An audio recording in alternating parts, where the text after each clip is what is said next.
হৰি নামৰ ৰসে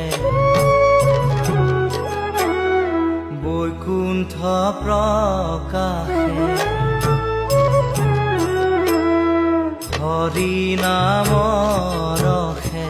বৈকুণ্ঠ প্ৰকাশে প্ৰেম অমৃতৰ নদী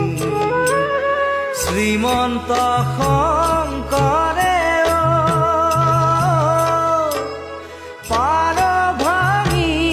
দিলে শ্ৰীমন্ত শংকৰে পাৰ ভাঙি দিলে